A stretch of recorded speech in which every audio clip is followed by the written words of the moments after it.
Franklin Templeton के 23 अप्रैल 2020 के notice में ये कहा गया कि Franklin Templeton trustee service private limited ने ये डिसाइड किया है कि वो 6 म्यूचुअल फंड स्कीम को बंद करने जा रही है under provision of regulation 39(2)(a of the SEBI mutual fund regulation 1996। तो वो क्या कारण था जिसके कारण फ्रैंकलिन टेम्पल्टन म्यूचुअल फंड ने एक ही दिन में अपने 6 म्यूचुअल फंड स्कीम को बंद करने की घोषणा की? क्या ये मार्केट के लिए बहुत बुरी खबर है? आपको क्या करना चाहिए और ऐसी स्थिति में आपको क्या जानना चाहिए? इस सभी का आंसर ढूंढने की कोशिश करते हैं। तो फ्रैंकलिन टेम्पल्टन म्यूचुअल फंड द्वारा एक्चुअल में क्या कहा गया? Franklin Templeton decision to close yield oriented managed credit suite to protect investor assets amid COVID-19 related market dislocation impacting credit sector in India। तो यहाँ पे ये तो समझ में आ गया कि मेन रीजन COVID-19 रिलेटेड है। क्या हुआ है वो आगे मैं आपको बताऊंगा, लेकिन पहले ये समझ लेते हैं कि वो कौन से 6 म्यूचुअल फंड स्कीम है जिसको क्लोज करने की घोषणा फ्रैंकलिन टेम्पल्टन इंडिया ने की है।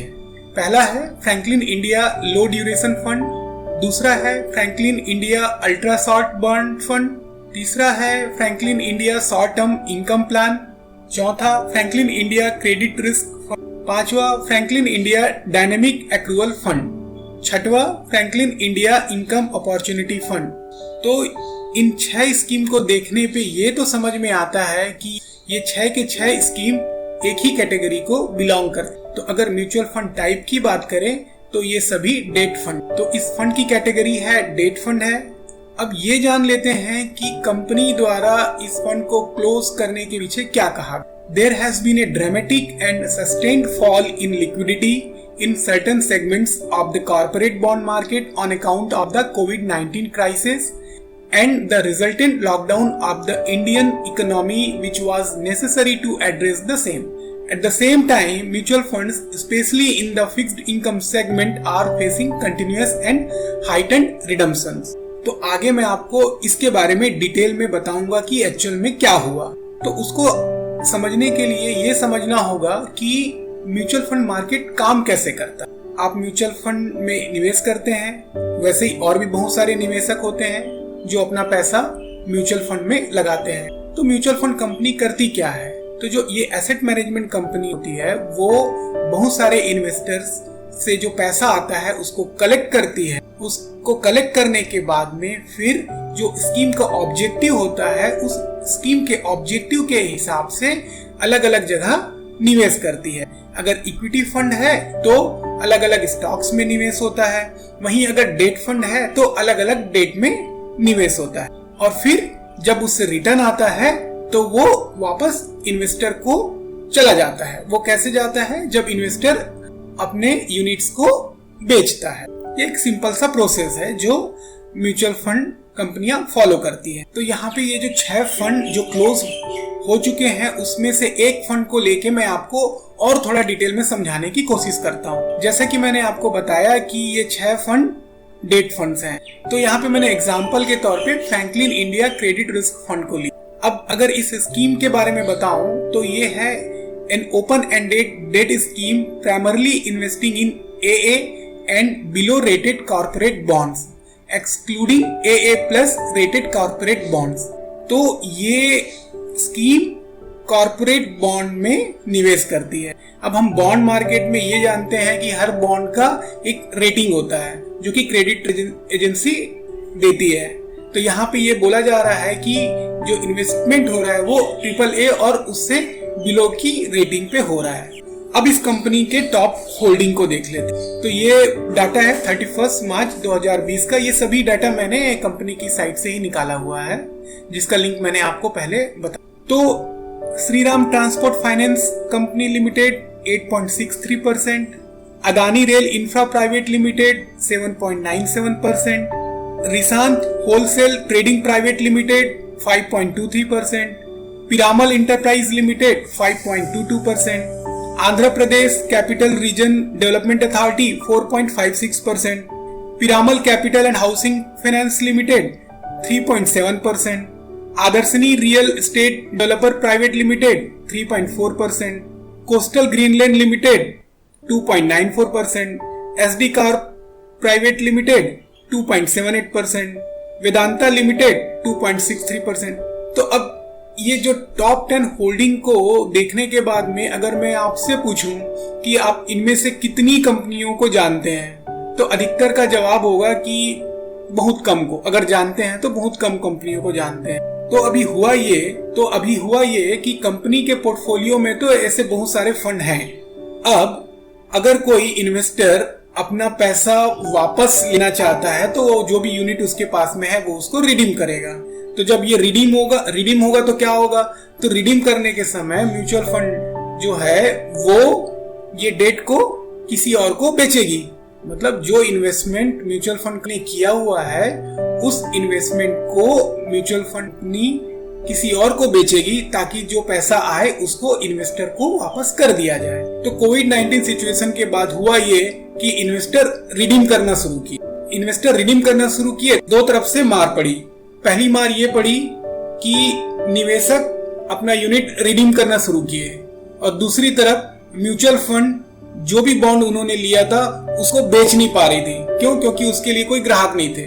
तो एक तरफ लिक्विडिटी नहीं था जिसके कारण म्यूचुअल फंड बॉन्ड्स को बेच नहीं पा रहे हैं, दूसरी तरफ इन्वेस्टर हैं वो अपना पैसा वापस चाह रहे हैं। तो ऐसी स्थिति में कुछ समय तो ये चला जिसमें एएमसी ने कुछ अच्छे बॉन्ड्स बेचे, मिक्स ऑफ बॉन्ड्स बेचे।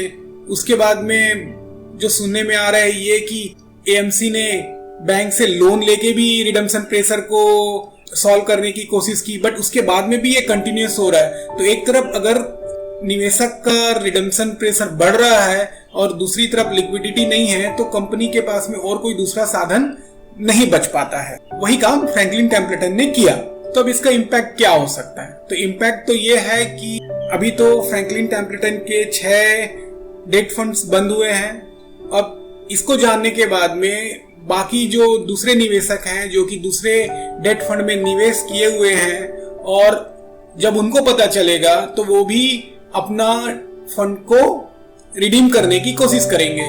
तो रिडम्पशन प्रेशर जो है वो डेट फंड में बढ़ सकता है। दूसरा ये होगा, चूंकि अब दूसरे फंड में भी ऐसे रिडम्पशन प्रेशर आएंगे और दूसरे फंड की भी अगर वही स्थिति होगी तो उस स्थिति में हो सकता है कि कुछ और एएमसी के कुछ डेट फंड स्कीम क्लोज हो सकते हैं। अगर mutual fund as a whole देखें तो अलग अलग फंड के प्रकार हैं। डेट फंड है, इक्विटी फंड है, मिक्स है। तो अब इसका इम्पैक्ट इक्विटी फंड पे भी हो सकता है।